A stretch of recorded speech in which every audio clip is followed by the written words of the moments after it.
Olá pessoas, pelo horário vocês podem ver que eu dei uma vaciladinha de novo, entendeu?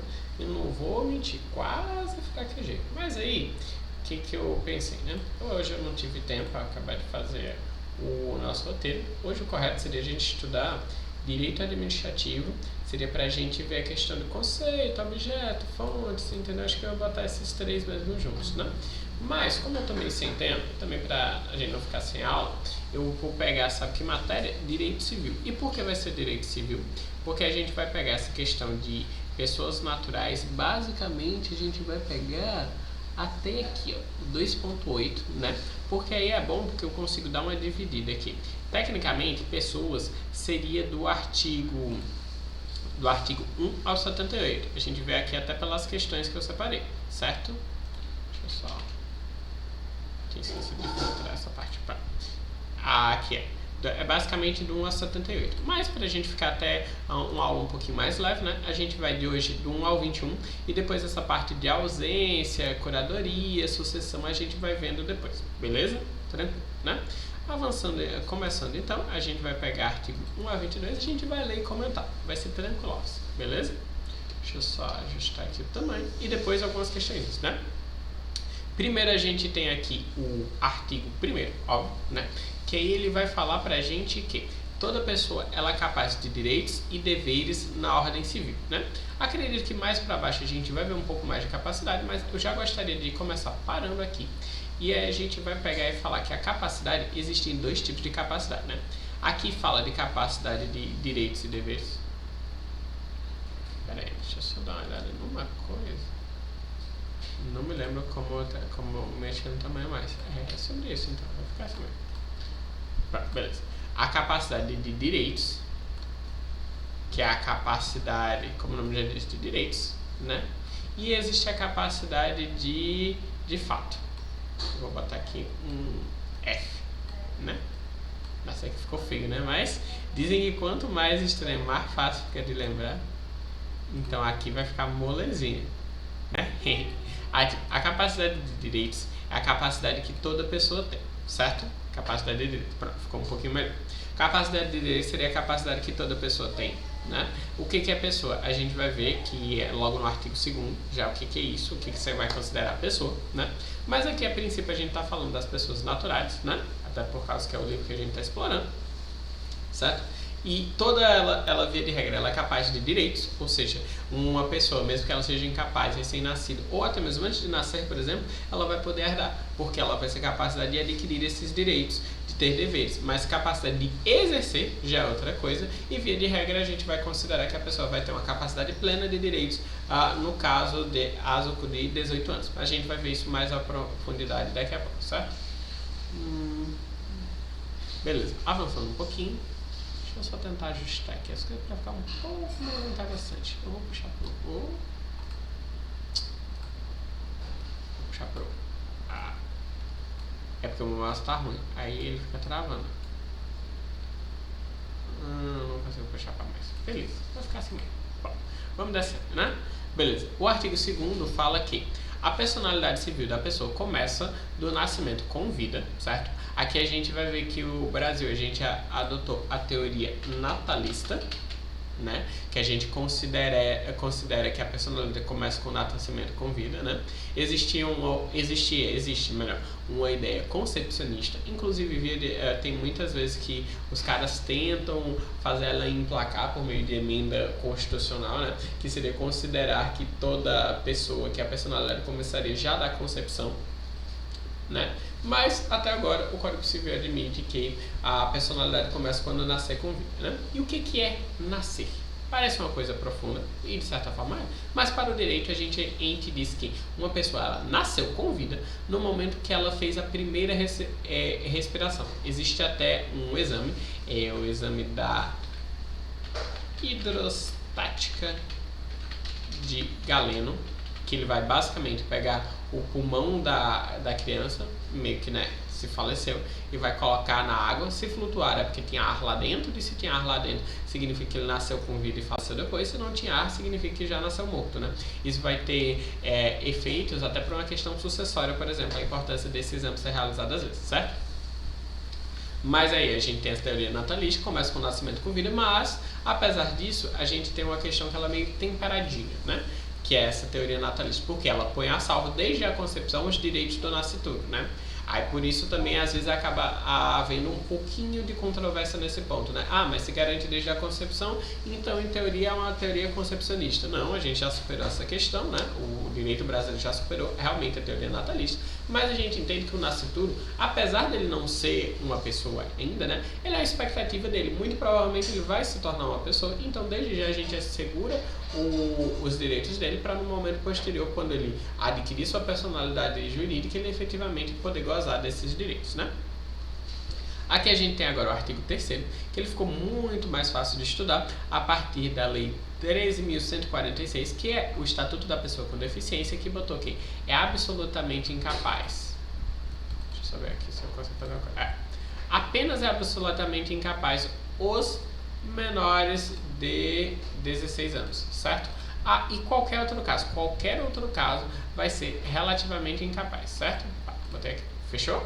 Tranquilo. Agora, o artigo 4º também foi modificado pela Lei da Pessoa com Deficiência, o Estatuto da Pessoa com Deficiência, e ele passou a prever que são relativamente incapazes, certo? Relativamente capazes. Entre 16 e 18, ou seja, a gente pode entender que é capaz para algumas coisas, certo? As pessoas que são ébrios habituais, ébrio no caso vem a questão de principalmente relacionada a álcool, seria a pessoa que está sempre bêbada, né? E os viciados em tóxico, né? Aqui a gente entende que se a pessoa realmente é 100% viciada, né? Se é que isso existe, né? A pessoa seria o tempo todo incapaz. Mas se a pessoa é ébria eventual, se é ébria habitual, mas não está 100% do tempo bêbada, né? Naturalmente alguns atos vão ser considerados que está nesse regime de incapacidade e alguns vão ser capazes, até por isso relativamente incapazes, né? Eles vão ser incapazes no momento que eles estiverem afetados sobre tais substâncias. Aqueles que, por causa transitória ou permanente, não puderem exprimir sua vontade. Aqui é um caso até curioso que vai incluir, inclusive, a questão da pessoa que está em coma. Ela não está podendo exprimir a vontade dela, então ela é considerada relativamente incapaz. Eu me lembro que quando eu estava estudando, eu comecei a estudar acho que em 2016, direito, né? E aí essa lei tinha acabado de começar a vigência dela, certo? Aí, no caso, teve muita crítica que isso daí teria o efeito, por exemplo, de que alguns negócios jurídicos, por exemplo, estariam sendo válidos se a pessoa pegasse na mão da pessoa incapaz. Não seria isso, né? Mas, em teoria, seria possível admitir uma coisa dessa. A gente sabe que a jurisprudência meio que conserta essas interpretações malucas, né? Que o pessoal cisma em querer fazer, né? Mas, fica aí a título de curiosidade. E aí, por fim, tem o pródigo. Esse daqui parece até ser questão religiosa, né? Mas o que é o filho pródigo naquela parábola lá? É o filho que gasta tudo. Então o pródigo é aquele que é gastador, né?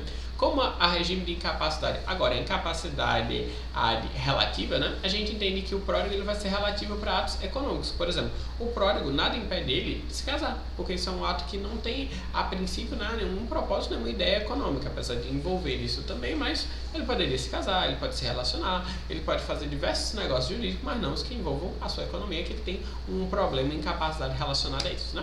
E agora, a capacidade dos indígenas será regulada por legislação especial. Aqui a gente não precisa se aprofundar, mas, primeiro, vem da mesma ideia, né, que só porque o cara ele é indígena não quer dizer que ele será incapaz, mas ao mesmo tempo, né, por exemplo, o cara que ele é indígena lá isolado não tem nenhum conceito de dinheiro, às vezes, na tribo dele. Não faz sentido que a capacidade dele considere ele tão capaz como uma pessoa que nasceu na nossa sociedade e está habituado aos nossos costumes, né? Tranquilinho também, isso que eu falei acaba ficando mais a título de curiosidade. O que a gente precisa saber é capaz ou incapaz do indígena, regulado por lei especial. Ponto, acabou. Aí, em termos de Código Civil, é isso que a gente precisa saber. Avançando um pouquinho mais, artigo 5º. A menoridade cessa aos 18 anos, por isso que eu falei que, via de regra, a gente considera que a pessoa deixou de ser incapaz aos 18 anos, certo? Quando a pessoa fica habilitada para todos os atos da vida civil. Aí, nesse caso, seria quando ela adquiriu a capacidade de fato, né? Lembrando, a de direito, no momento que nasceu com vida, já tem personalidade jurídica, já tem capacidade de direito. E com 18 anos, capacidade de fato, em teoria, para todos os atos, né? Salvo as exceções que a gente viu lá na frente, né? Ébrio habitual, pródigo e blá, blá, blá, certo? Pródigo, nada impede ele de se casar, ele pode se relacionar, ele pode fazer diversos negócios jurídicos, mas não os que envolvam a sua economia, que ele tem um problema, incapacidade relacionada a isso, né? Avançando ainda mais, existe uma hipótese, né, que 18 anos, regra, mas menor de 18 anos pode ter sua incapacidade cessada se acontecer umas certas circunstâncias, né? Essa daqui seria a hipótese por exemplo, concessão dos pais da emancipação, que será sempre mediante instrumento público, certo? Pelo casamento, a gente entende que se a pessoa consegue se casar, se ela for autorizada, o casamento de menor de 18 anos tem que ser autorizado pelos pais. Mas no momento que ele constitui o casamento, no registro civil, obviamente, né, não consta casamento só religioso sem efeito civil, não vai considerar, né? Aí significa que ele vai ter capacidade de gerir a própria família. Se tem capacidade de gerir a própria família, naturalmente, por exemplo, a pessoa vai precisar firmar compras e vendas, né? Ela vai precisar comprar, por exemplo, alimentos para sua família, vai precisar alugar uma casa, por exemplo. Então não faz sentido que os pais fiquem com a gerência sobre outras famílias. Você tem capacidade para casar, então agora automaticamente ele acaba herdando a capacidade de tudo. Exercício de emprego público efetivo, apesar de que, né, na prática isso acaba sendo inviável, porque a maior parte, eu estou dizendo maior parte, mas eu acho que seriam todos, né, vão exigir que a pessoa tenha 18 anos para fazer o concurso, então, para tomar posse, então a pessoa com menos de 18 não tomaria posse, né, mas em tese seria possível isso daqui. Note que é emprego efetivo, se o cara tiver 16 anos, ele for comissionário, isso não vai contar, certo? Comissionário, estagiário, claro que não. E colação de grau em ensino superior, a gente pensa, essas duas hipóteses acabam sendo parecidas, né? Que se você tem uma capacidade tão grande de ser servidor público ou de já ter colado o grau em ensino superior, então você já teria uma capacidade de gerir a sua vida, né? Esses dois aqui são um pouco prováveis, né? Mas esse quinto, quer dizer, acontece com uma frequência um pouco maior, que é estabelecimento civil ou comercial ou pela existência de relação de emprego, desde que, em função deles, o menor com 16 anos completos tem economia própria. No caso, essa hipótese seria da economia própria, né? Saúde financeira. Isso é muito comum. Por que eu disse que isso é muito comum, fácil de acontecer? Porque isso é bastante antinormal de acontecer com pessoas que estão na mídia, que se tornam influencer ou mesmo ator e atriz, que tipo, em pouco tempo é normal que uma criança hoje em dia tenha um rendimento muito maior do que a maior parte de toda a sua família. Eu me lembro que há uns anos atrás, eu não me lembro muito bem quando, acho que foi um pouco antes de 2020, acho que foi 2019 ou 2018 que eu vi, que o youtuber mais bem pago pelo próprio YouTube, né? Era uma criança chamada Ryan, que ele tinha 4 anos. Deixa eu ver se eu consigo. Ryan, youtuber. Deixa eu ver aqui. Pronto, aqui é Ryan's World, tá, entendeu? Agora ele já tá com... agora ele já tá maiorzinho, né? Mas por um tempo ele foi o youtuber mais bem pago do mundo, e ele recebia só do AdSense do YouTube, né, $40 mil por mês. Então ele já teria economia própria. Se ele fosse brasileiro, ele com 4 anos, com 10 anos, ele poderia se emancipar? Não. Porque aqui ele diz que é com 16 anos completos. Mas, mantido esse rendimento, no momento que ele completou 16 anos, ele já poderia se considerar como emancipado e se gerir normalmente. O negócio que ele fizesse não seria considerado os nulos, por exemplo. O que aconteceria se ele fosse considerado relativamente incapaz, né? Que poderia acontecer. Sexto, a existência da pessoa natural termina com a morte. Começa com o nascimento com vida, termina com a morte. Presume-se esta quanto aos ausentes. A ausência, como eu disse, a gente vai ficar meio que para a próxima aula, certo? Sobre esse assunto. Quanto aos ausentes, no caso em que a lei autoriza a sucessão da abertura definitiva, certo? Como eu disse, isso a gente vê depois. Mas existe a morte, né? 2 tipos de morte, né? A morte real e a presumida, por aqui, né? Além da ausência, a ausência seria uma terceira via. A morte real é aquilo. A morte tem corpo, parou a atividade encefálica, morreu. É isso que a gente tem. Mas existe também a morte presumida, né? A ausência vai ser uma forma da gente presumir, mas a gente tem também sem decretação de ausência quando for extremamente provável a morte de quem estava em perigo de vida. Por exemplo, uma pessoa que embarca em um avião, aquele caso muito famoso, acho que foi lá de meados de 2016, né? Da Air France, né? Muita gente, a gente sabe que tipo, entrou no avião, a gente não tem nada que indique que essa pessoa saiu desse avião e a gente não recuperou os corpos. Ou seja, essa pessoa ela morreu? Bom, pode ser, é uma coisa quase impossível, mas pode ser que ela esteja viva, mas a gente presume, e não é preciso nem declarar a gente, que essa pessoa está em uma situação de perigo de vida e ela faleceu, certo? Isso vai acontecer, infelizmente, por exemplo, com a situação de algumas pessoas do Rio Grande do Sul que estão desaparecidas. Se depois de muito tempo elas foram vistas em enchente e tal, e não forem localizado corpo nenhum, ela não aparecer, então a gente vai conseguir declarar a morte até por uma questão de abrir a sucessão para os herdeiros, né? E no caso aqui, essa hipótese 2 seria de guerra. Se alguém desaparecido em campanha, desaparecido na guerra, ou se for feito prisioneiro, não foi encontrado até 2 anos após o término da guerra, né? Seria um prazo aqui que foi estabelecido razoável, né, para o prisioneiro aparecer e tal, entendeu? Parágrafo único. A declaração de morte presumida nesses casos acima, né, somente poderá ser requerida depois de esgotadas as buscas e averiguações, devendo a sentença fixar a data provável do falecimento. Óbvio, né? No momento que ainda tem uma possibilidade da pessoa estar viva, né, tá sendo realizados resgates e tal, aí a gente não tem como declarar. No caso do Rio Grande do Sul, por exemplo, ainda estão sendo realizadas várias buscas, entendeu? Infelizmente, uma outra pessoa acaba aparecendo, né, que tipo, ficou isolada em algum lugar, as pessoas perderam contato e tal, entendeu? Mas depois de encerradas as buscas, é possível judicialmente a gente buscar a declaração do falecimento, né, morte presumida, e aí é aberta a sucessão.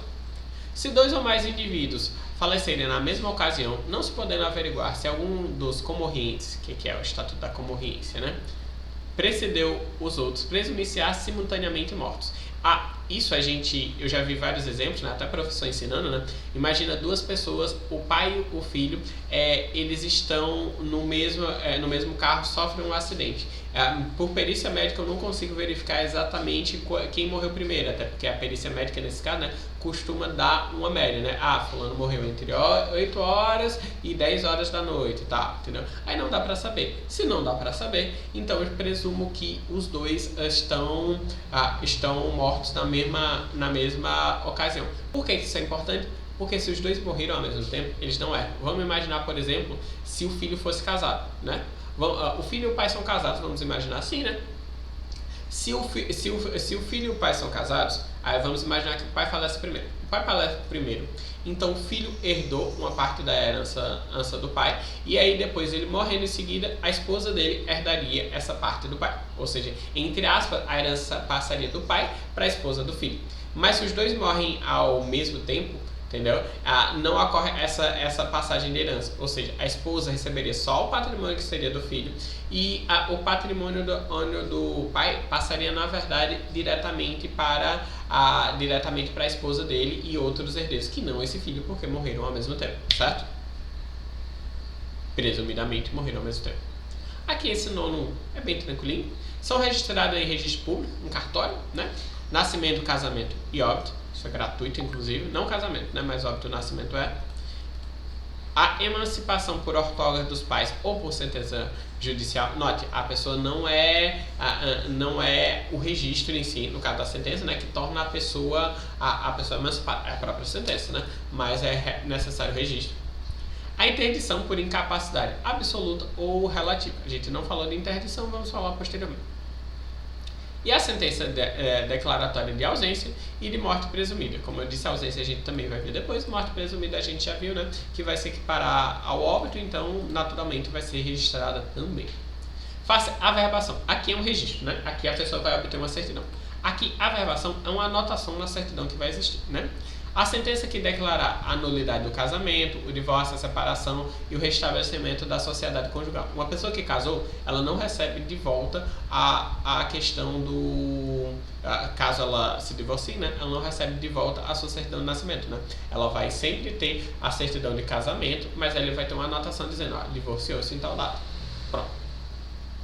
E atos judiciais ou extrajudiciais que declarem ou reconhecerem a filiação. No caso disso daí, a pessoa que foi registrada sem que haja o registro de quem é o pai e de quem é a mãe, né? Os direitos da personalidade, um outro tópico interessante para a gente ver aqui. Artigo 11. Com exceção dos casos previstos em lei, os direitos da personalidade são intransmissíveis e irrenunciáveis, não podendo sofrer seu exercício limitação voluntária, né? Aqui a gente já começa dizendo que há exceções, por exemplo, o direito da minha imagem, sim, ele vai ser irrenunciável, mas ao mesmo tempo, nada impede que eu acabe transmitindo ele de forma temporária, né? As limitações que a gente entende para direito da personalidade, sempre elas têm que ser temporárias, né? Mas nas formas que a lei estabelece, ok? Artigo 12. Pode-se exigir que cesse ameaça ou lesão a direito da personalidade e reclamar perdas e danos sem prejuízo de outras sanções previstas em lei. Aqui, 535, basicamente, né? Parágrafo único. Em se tratando de morto, terá legitimação para requerer a medida prevista nesse artigo o cônjuge sobrevivente ou qualquer parente em linha reta ou colateral até quarto grau, né? A gente garante que o direito do defunto, que é os direitos da personalidade, eles sobrevivem até a própria pessoa, né? Isso seria uma coisa maior. Então você não pode, por exemplo, vilipendiar o cadáver, isso daí inclusive é crime. E quem vai ter legitimação para requerer medidas que preservem o direito da personalidade, direito, por exemplo, da imagem de uma pessoa falecida, nesse caso, cônjuge e qualquer parente, basicamente, né? Aí a gente tem a ideia, né, que os mais próximos precedem os mais remotos. Ou seja, se tem uma dúvida, né, o cônjuge ou filho, o cônjuge em teoria é mais próximo, então o cônjuge vai poder defender, né? E por aí vai, né? Eu não vou botar o primo, por exemplo, como legitimado, se na verdade apareceu o filho primeiramente, por aí vai. 13º, 13, né, artigo 13, salvo por exigência médica, é defeso o ato de disposição do próprio corpo. Por exemplo, eu não posso vender, eu não posso dar um braço meu, salvo, não posso mandar tirar, né, salvo se isso for considerado uma exigência médica. O braço está necrosando, vai prejudicar o corpo inteiro, pá, corta. Quando importar de munição permanente da integridade física ou contrariar os bons costumes, né? Por exemplo, eu posso dispor do meu próprio corpo. Por exemplo, eu dou sangue regularmente. Eu estou dando disposição, estou dando um pedaço do meu corpo. Só que isso não causa uma redução permanente da minha integridade física, né? Então tudo bem, isso daí eu posso dispor de certa forma, né? Venda de órgãos é proibida, mas eu posso doar, não tem problema, né? A mesma coisa, órgãos duplos, eles podem ser doados, o fígado que ele se regenera, ele pode ser doado, porque não contraria também os bons costumes. Parágrafo único, o ato previsto nesse artigo será admitido para fins de transplante na forma da lei especial. Como eu já disse, transplante tudo bem elevado. Mas, novamente, se eu só tenho um rim, eu não posso doar ele, que é um rim só, aí não vai dar certo, né? Artigo 14. Válida com objetivo científico ou altruístico a disposição gratuita do próprio corpo no todo ou em parte para depois da morte, né? Aí a pessoa pode dispor. Inclusive, no projeto novo de Código Civil, isso daqui, que está aqui, ele pode ser desrespeitado. Eu posso deixar um testamento dizendo que eu posso, que meu corpo vai ficar para fins científicos, mas nesse Código Civil o que vale mais é o interesse da família. Isso também vale para doação de órgãos após a morte e tal, entendeu? Isso daí pode ser desrespeitado pela família. Mas o novo Código Civil, o projeto pelo menos, ele tem uma previsão de que isso seria meio que absoluto, né? Se o cara disse, eu quero que meus órgãos sejam doados, os órgãos vão ser doados, a família não tem nada que dizer. Que eu acho, inclusive, muito certo, diga-se de passagem, né? 15. Ninguém pode ser constrangido a submeter-se, com risco de vida, a tratamento médico ou a intervenção cirúrgica. Tranquilo também. Eu acho que até já falei sobre isso quando a gente começou a falar sobre dignidade da pessoa humana. Se pá, foi sim. Aproveitei a deixa para dizer. Se o cara, por exemplo, tem um professor, né, que eu me lembro, não me lembro qual professor exatamente, mas o professor que falou, né, que tinha uma colega dele, que o pai dela tinha sido diagnosticado com câncer de próstata, né, e aí o tratamento de câncer, via de regra, vai abranger, tirar o pedaço. E na verdade iria tirar a próstata tal dele. O que deixaria essa pessoa impotente, entendeu? Mas detalhe, era um senhor de 85 anos. Mas esse senhor de 85 anos, ele se recusou ao tratamento. Mesmo sabendo que a consequência era a morte, entendeu? Ele preferia a morte do que perder a virilidade dele, né? E, naturalmente, foi isso que aconteceu depois de certo tempo, né? Mas ele tem liberdade, segundo o Código Civil, segundo a nossa Constituição também, para fazer isso, né? Ele não precisava, sem contar que, né, nada garantia que isso fosse 100% a sobrevivência dele, né? Então, ainda tem essa questão, né? Toda pessoa tem direito ao nome. E o que é nome? Compreendendo o prenome e o sobrenome. No caso, meu nome, por exemplo, é Micael Luiz, né? Acho que tem até no canal o nome completo, né? Micael Luiz Santos Amorim, né? E aí meu nome é meio que composto, né? Micael e Luiz. E aí Santos Amorim é meu sobrenome, né? Sobrenome, nome da família. Via de regra você não vai poder modificar. Mas o prenome, ele é escolhido por nossos pais normalmente, né? Ele é cabível essa modificação em certas situações, né? igual fala o artigo 17, né? Implicitamente ele acaba trazendo uma possibilidade que, né, o nome da pessoa não pode ser empregado por outra em publicações ou representações que a exponham ao desprezo público, ainda quando não haja intenção difamatória. Por exemplo, eu não posso pegar uma pessoa que ela é careca, calva, e botar um comercial sem autorização dizendo o homem calvo sofre, alguma coisa assim, entendeu? Não posso fazer isso mesmo que eu não tenha intenção. Se a minha intenção for educativa de alguma forma, não. Indiretamente eu tô difamando e tô dando desprezo público para a pessoa, então eu não posso fazer isso, né? Isso vale para a imagem, naturalmente, mas vale também para o próprio nome da pessoa. Não posso usar o nome da pessoa em uma propaganda comercial sem sua autorização. O pseudônimo, que seria... Pseudônimo é nome falso, né? Mas, por exemplo, Lula é um pseudônimo. Acho que não mais. Acho que ele fez a modificação para o nome dele tá no nome de registro, né? Igual Xuxa também acredito que ela fez, mas são pseudônimos feitos para atividades lícitas, né? No caso do Lula, para efeitos políticos, para candidatura política. No caso da Xuxa, para atividade econômica, como atriz, como cantora, como apresentadora, né? Então, ele também vai ter a mesma proteção. Qual a proteção? Não ser usado sem autorização, não poder ser usado em publicações, difamação, nada disso, certo? Artigo 20. E com isso eu acho que dá até para esconder isso daqui. Aqui, X. 20. Salvo se autorizados ou se necessários à administração da justiça ou à manutenção da ordem pública, a divulgação de escritos, a tradução da palavra ou a publicação, a exposição ou a utilização da imagem de uma pessoa poderão ser proibidas a seu requerimento e sem prejuízo da indenização que couber, se lhe atingirem a honra, a boa fama, a respeitabilidade ou se se destinarem a fins comerciais, certo? Acho que é bem autoexplicativo também. Em se tratando de morto ou de ausente, são partes legítimas para requerer essa proteção, a mesmo que falamos antes, né? Só que aqui a gente restringiu a cônjuges, ascendentes e descendentes, né? Sendo que no caso de